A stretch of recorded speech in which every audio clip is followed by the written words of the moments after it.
Dear friends, I wanted to speak to you this afternoon about the Buddha's own quest for awakening, which culminated in his realization about specific dependent origination and about the cessation.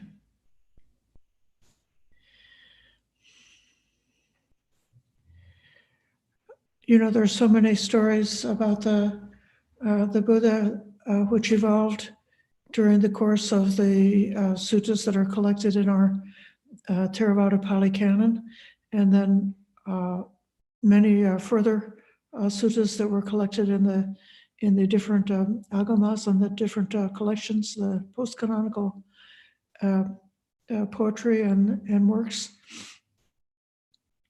And we can give special honor to the suttas that are said to be early, the first ones, the ones that were just in the most simplest way, explaining what Gautama, the Bodhisattva, was about when he undertook his quest.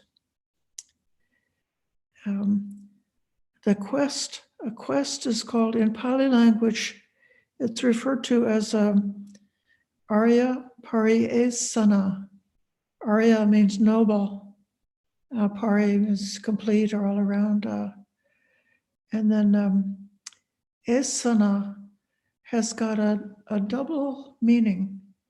One meaning is an investigation or looking into searching and seeking. And then the other meaning is related to wishing and wanting. So there is something, we'll see this in a few minutes, the ordinary worldly quest that people are on is for worldly things based on wishing and wanting.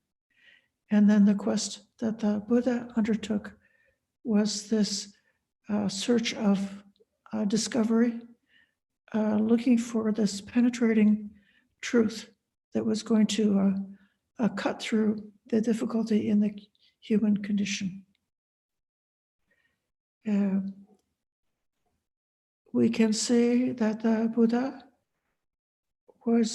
had a sensitive and compassionate concern about the fundamental problem of the human being or the sentient being subject to rebirth, old age, sickness, and death. The inevitable dissatisfaction we experience when we are looking to continue our life, trying to get more and more life, trying to get a permanent life, and seeing, if we look with great honesty at reality, seeing that everything is constantly changing. In some of the other suttas that we'll see in this retreat, we see that the Buddha also spoke about the proliferation of evil and cruelty based on opinions and views, and that is also one of the side effects or one of the aspects of this dukkha. And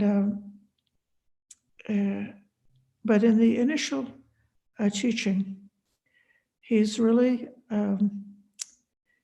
very much concerned about this wandering in samsara. This is the Dhammapada 153. Aneka jati sangsarang sandhavisang animbisang gahakara kangave santo dukkha jati punapunang. Through many births in this cycle of wandering, I wandered and transmigrated through many lives, not finding, seeking and not finding. Not finding what? The Gahakaram, the one who is the builder of this house. The Gaha is the house. The Kara is the builder. This Pali word for seeking, Gave Santo, it has that word asati that I was saying, that's the quest or the seeking. And Gave Sato means Gava Asati, and that means seeking your cows.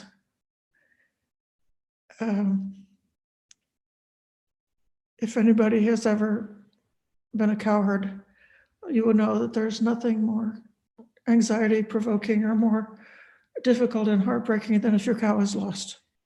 You feel the combination of fear because you're depending on that cow for your livelihood, as well as love and compassion, and wondering if she's been injured or come to harm or in danger. And so you go thrashing about through the wilderness, trying to call and trying to find where your cow has gotten to. So this is what the Buddha was seeking, the Gahakara, the builder of this house. Where does this house come from? The house is the person, the individual with a body and a mind. And the builder, in traditional mythology, that would be God, the creator God.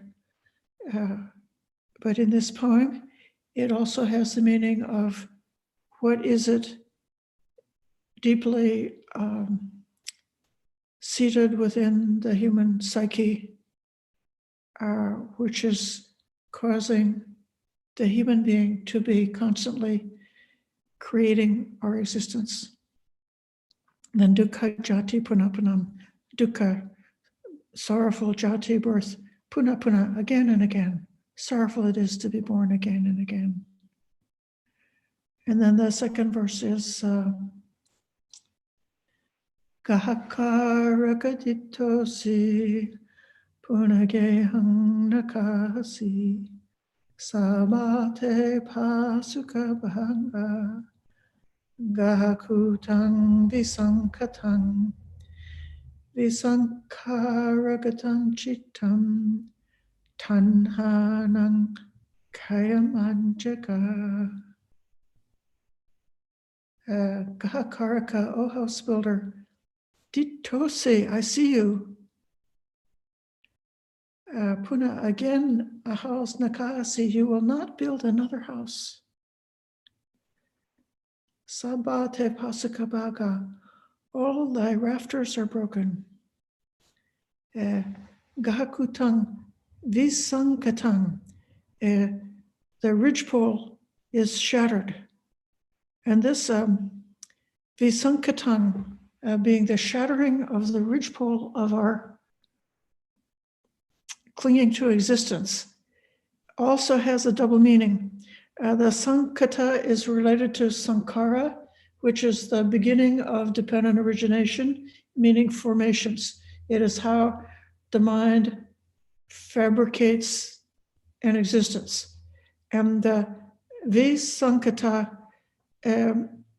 visankara, is when the mind has relinquished any kind of attachment to worldly sankharas or any kind of formations.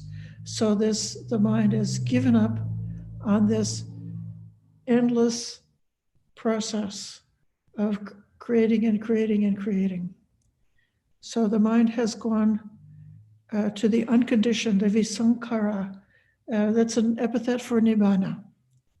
It's that which is the uncreated, which is beyond creation. And when we say beyond creation, that's also beyond recreation or beyond the cycle of creation and cessation. And then the last line of this poem is Tanhanang Kayamajaka, craving has been ended. I have achieved the complete cutting off of craving.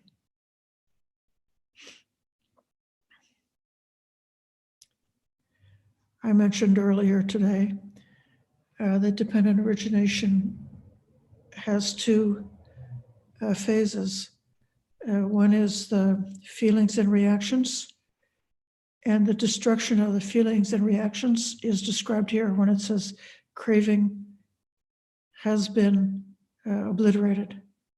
And then the other aspect is the clinging to views and concepts, and the relinquishing, letting go, becoming free from views and concepts is what's expressed here in Visankaragatan Chitam. Visankaragatan Chitam. Through many a birth I wandered in samsara, seeking but not finding the builder of the house. Sorrowful it is to be born again and again.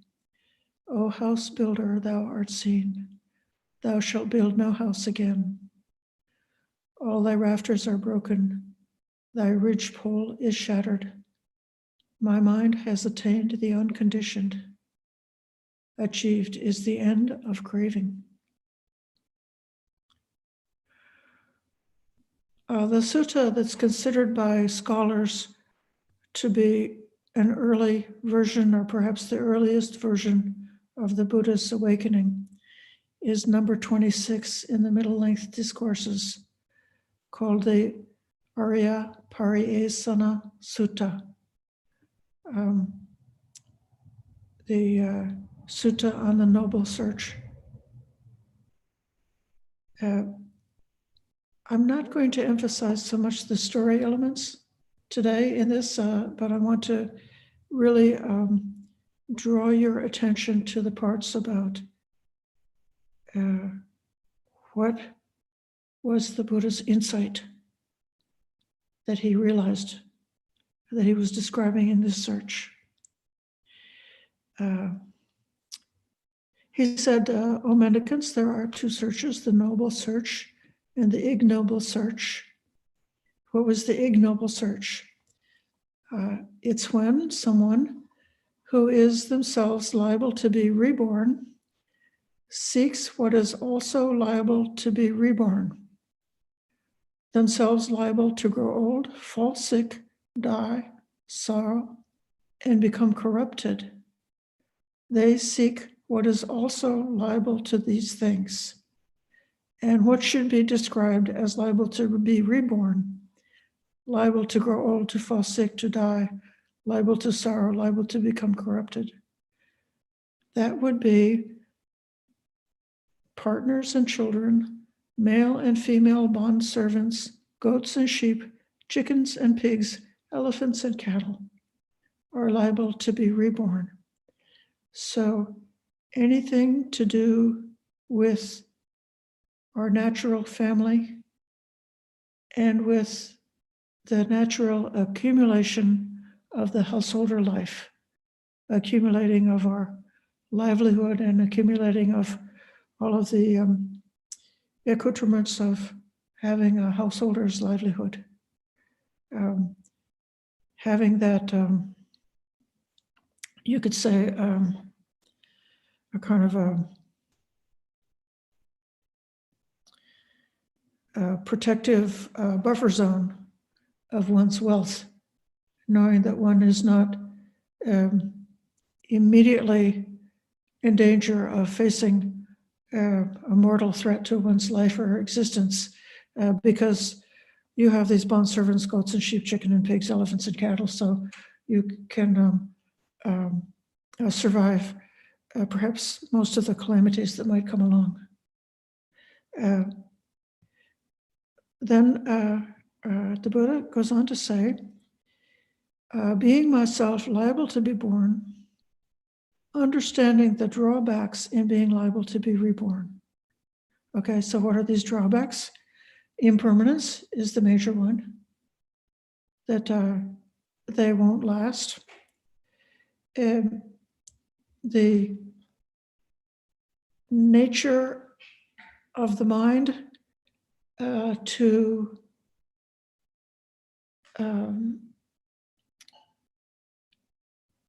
find out, even if there's some satisfaction, happiness, joy, elation, or whatever that may come from acquiring some kind of a material situation, even if it were possible that the materialistic thing that you acquired would never change.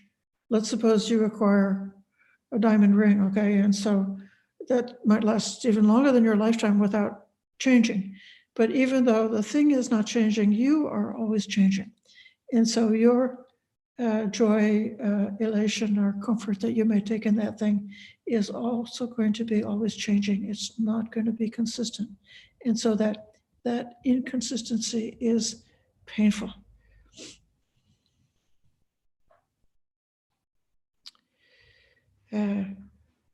So understanding the drawbacks in being liable to be reborn, I sought the unborn supreme sanctuary, Nibbana. You could translate it as extinguishment. And I found it, the Buddha says. Being myself liable to grow old, fall sick, die, sorrow, and become corrupted, understanding the drawbacks in these things, I sought the unaging, unailing, undying, sorrowless, uncorrupted, supreme sanctuary, extinguishment, or Nibbana, and I found it. So this is the Buddha's lion's roar. He's giving the characteristics or the qualifications of Nibbana as being beyond aging, dying, sorrow, and so forth. In the next section, the Buddha describes his leaving home and undertaking the quest, cutting off his beautiful black hair, leaving his family, even though his spouse and parents were grieving and sad to see him go. His encounter with the two wise meditation masters, Lara Kalama and Uddaka, the son of Rama. And with each one of these teachers, they promised that they had a practice of wisdom, a practice of meditation that would lead to this freedom. And the Buddha memorized what they had to learn. He practiced it, he integrated it, he became a complete master of those forms of practice, equal to the teachers that were teaching him. And on evaluation, he realized that these teachings were not realizing what he was seeking, not taking him all the way to the unborn supreme sanctuary. So he left behind his two teachers and he wandered off by himself. He came to a delightful park near Uruvela, which was convenient to a place for alms around. And he thought, this place is good enough for one who wishes to put forth the effort in meditation. And he sat under the Bodhi tree and practiced meditation until the knowledge and vision arose in me. My freedom is unshakable. This is my last rebirth. Now there are no more future lives. And then it occurred to me, this principle I have discovered is deep, hard to see, hard to understand, peaceful, sublime, beyond the scope of logic, subtle, comprehensible to the astute. This is the principle that he had discovered.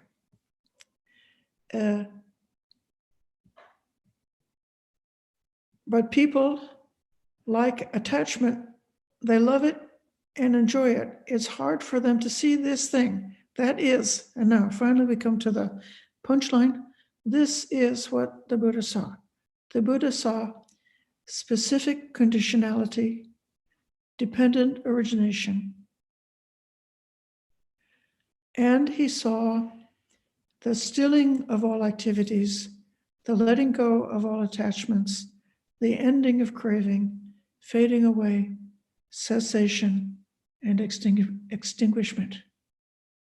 So then here we see that specific conditionality, dependent origination was, you could say, after the Buddha had his realization, how he was able to express or realize what it was. There's another set. This is all part of the this sutta here, the Arya Pariyesana Sutta. It goes on, and I'll come back to it. It goes on to describe how the Buddha was inclined not to try to teach because it would be so difficult for people to understand, how the God comes and requests him to teach, and the Buddha agrees to do so, and he goes and finds his 5 disciples and gives them their initial teaching. I'm going to circle back to that, but I want to come back just so that you will believe me about dependent origination being what the Blessed One found, and bring you to the first 3 verses in the Udana, the exclamations of the Buddha.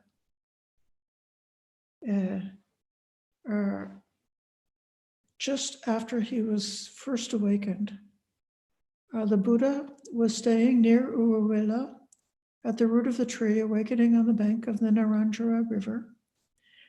And there, the Buddha sat cross-legged for 7 days without moving, experiencing the bliss of freedom. And when 7 days had passed, the Buddha emerged from that state of immersion. In the first part of the night, he reflected on dependent origination in forward order. When this exists, that is. Due to the arising of this, that arises. That is, ignorance is the condition for choices. Choices are the condition for consciousness. Consciousness is a condition for name and form. Name and form are conditions for the 6 sense fields. The 6 sense fields are conditions for contact. Contact is a condition for feeling. Feeling is a condition for craving. Craving is a condition for grasping. Grasping is a condition for continued existence. Continued existence is a condition for rebirth. Rebirth is a condition for old age, death, sorrow, lamentation, pain, sadness, and distress to come to be. That is how this entire mass of suffering originates.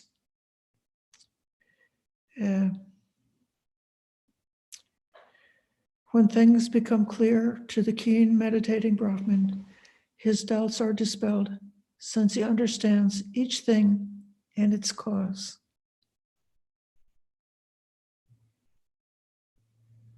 And then for a second 7 days, the Buddha continues sitting for 7 days under the foot of a tree. And emerging from that, he reflects on the dependent origination in reverse order. When this doesn't exist, that is not. Due to the cessation of this, that ceases. And then the reverse order of dependent origination. When ignorance ceases, choices cease, and so on. When choices cease, consciousness ceases. So when things become clear to the keen, meditating Brahmin, his doubts are dispelled, since he's known the end of conditions.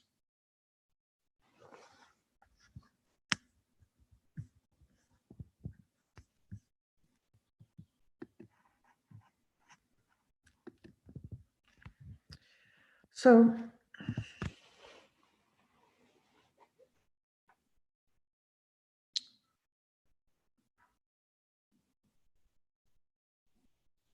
we can see that the words describing dependent origination are the general expression describing causation is said to be here what the Buddha reflected upon emerging from his state of deep meditation, or what the Buddha thought of when he emerged from having his realization.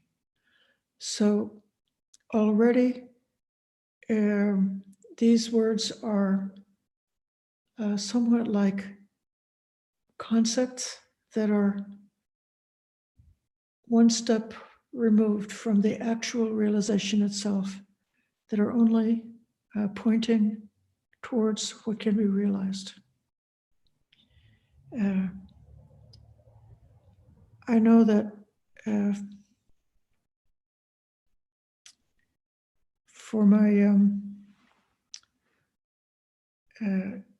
in personal experience, we can see how it sometimes happens, especially if we have a chance for a longer retreat and one has been trying to develop mindfulness, to develop that careful observation and really focusing the mind on dedicated to awareness, especially awareness of the rising and falling of phenomenon, and not getting lost in activity, but keeping that awareness continuous for some time, that then it can happen that little by little that the awareness or the capacity to see becomes so much faster, so much more penetrating. And so then some of these inner aspects of what we experience, instead of being 80% or 90% shrouded in ignorance, because we just don't know it, where most of the time we're just sort of in a blackout and we only become aware of our own experience when it's really strong. But when mindfulness is cultivated, we then can have this awareness of things that are subtle, and even strong experiences. You could almost see like how it's being fabricated, how it's arising bit by bit by bit. This makes this, and at that time, the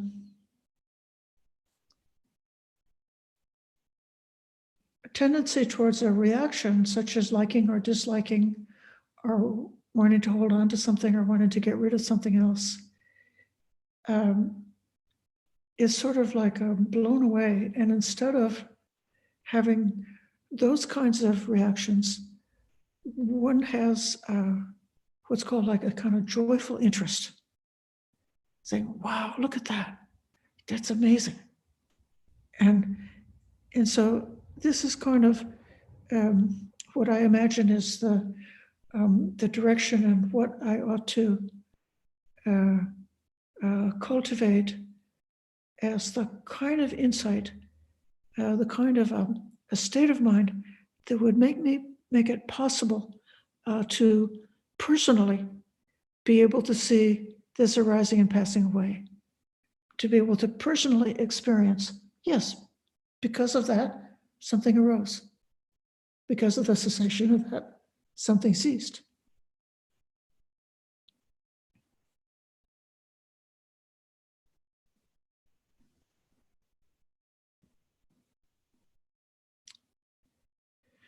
After the Buddha had been sitting by the tree, thinking that his teachings would be so difficult to teach, the Brahma Sahampati came and begged the Buddha to give that teaching.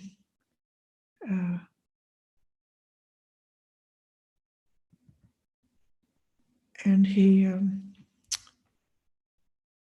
said, among the Magadhans, there appeared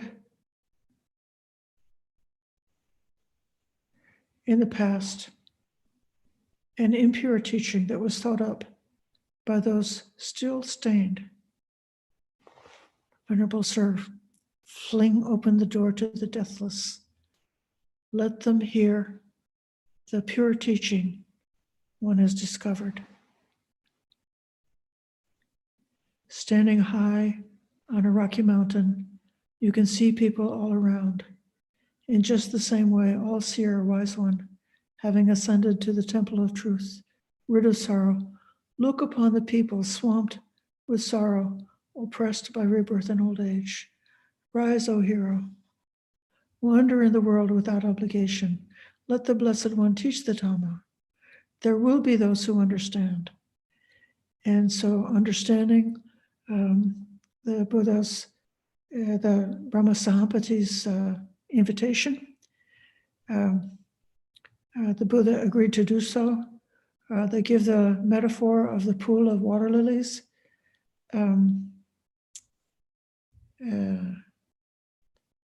Pink or white lotuses. Some of them are growing in the water without rising above it, thriving underwater. Some of them sprout and grow in the water, reaching the water surface. Some of them sprout and grow in the water, but rising above the water and stand with no water clinging to them. So just in the same way, he saw some beings with no dust in their eyes who would be able to hear and understand.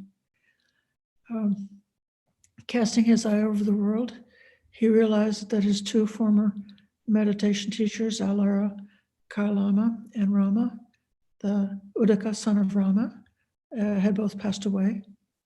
And then he thought of going to the 5 other mendicants who had been his companions earlier. And so he went to them. At first, before he encountered them, it gives the story of his encounter with a Ajivaka ascetic, the Ajivakas, that would be like a Jain ascetic, named Upaka, someone he just met on the road. Upaka said, "Reverend, your faculties are so very clear, your complexion is pure and bright. In whose name have you gone forth, Reverend? Who is your teacher? Whose teaching do you believe in?"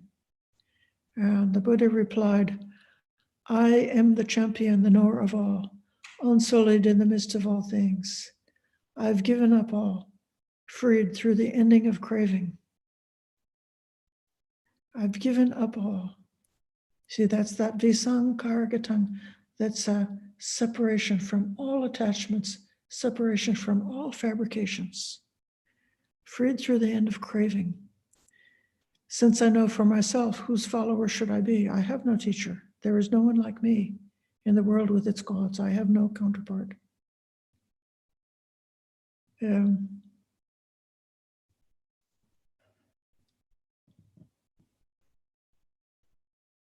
And Upaka replied, "If you say so, Reverend."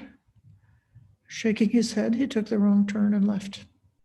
This Upaka did subsequently encounter the Dhamma and was able to obtain his awakening.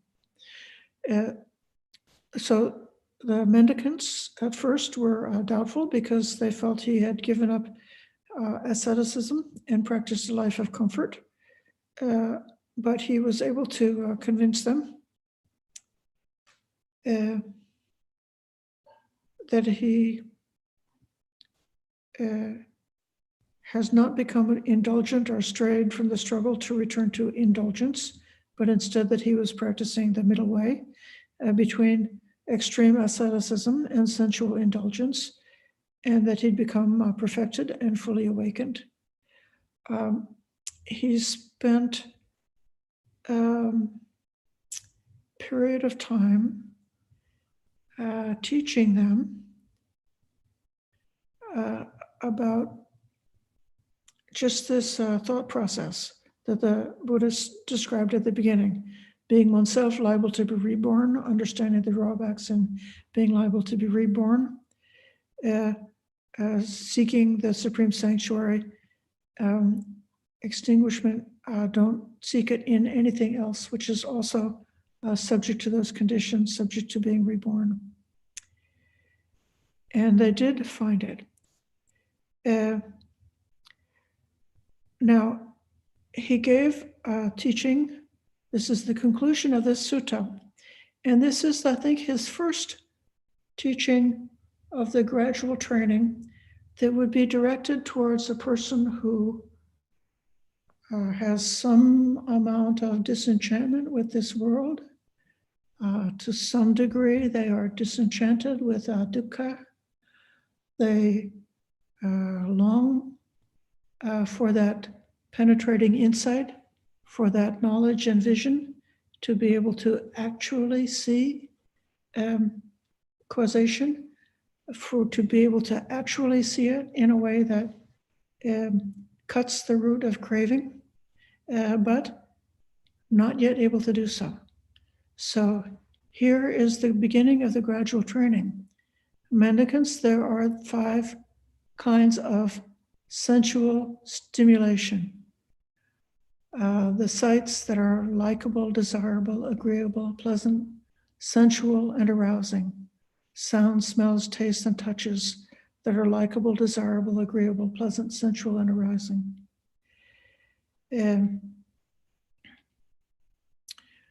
There are ascetics and Brahmins who enjoy these 5 kinds of sensual stimulation. Tied, infatuated, attached, blind to the drawbacks, do not understand the escape. You should understand they have met with calamity and disaster and are vulnerable to the wicked one. Suppose a deer in the wilderness was lying caught on a pile of snares. You know that it has met with calamity and disaster and is vulnerable to the hunter. When the hunter comes, it cannot flee where it wants. In the same way, these ascetics and Brahmins who are enjoying the 5 kinds of sensual stimulation. Then there are ascetics and Brahmins who enjoy these 5 kinds of sensual stimulation without being tied, infatuated, or attached, seeing the drawback, understanding the escape. You should understand that they have not met with calamity and disaster and are not vulnerable to the wicked one. And likewise, the deer who has not gotten caught in the snare did not meet with calamity, not vulnerable to the hunter. When the hunter comes, the deer can flee wherever it wants.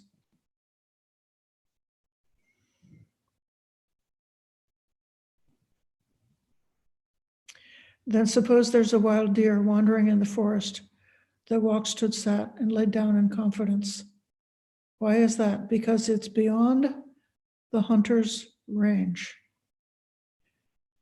In the same way, a mendicant, quite secluded from sense pleasures, secluded from unskillful qualities, enters and remains in the first jhana, the first absorption, with rapture and bliss born of seclusion. That's called a mendicant who has blinded Mara, put out his eyes without a trace, and gone where the wicked one cannot see. And the Buddha goes on and describes the 4 jhana states, and then he goes on to describe the 4 immaterial meditative states, and describes all of these states as being states which are beyond the reach of Mara.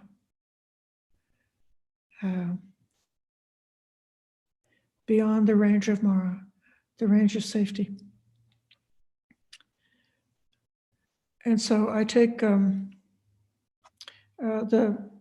states of that he's describing are Samma Samadhi, the final state of the Noble Eightfold Path, and beginning with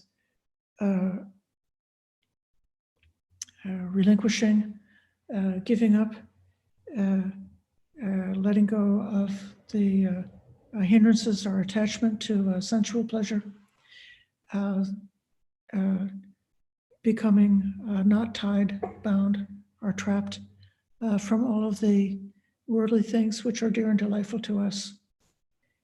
Instead, experiencing those things without any attachment.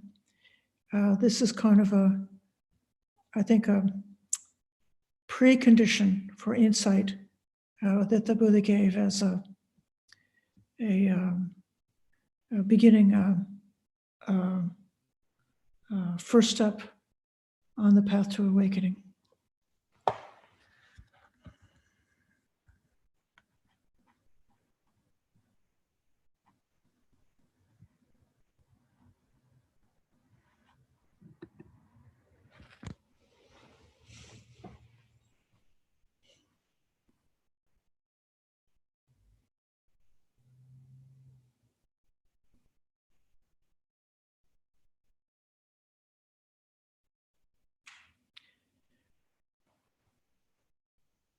In many places, the Buddha has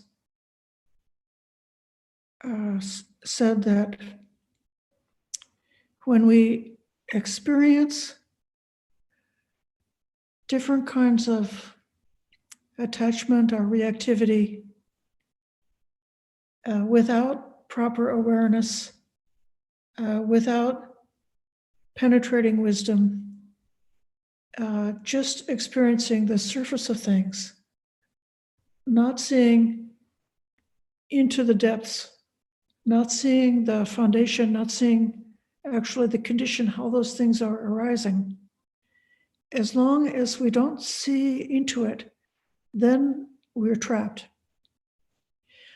But when we see those very same things and we see them with deep insight, seeing right down to the roots, down to the basis, then at that moment, we're free. We're not subject to being trapped, to being bound, to be pulled around like a puppet, to being led around by the nose, by the various different things that we experience.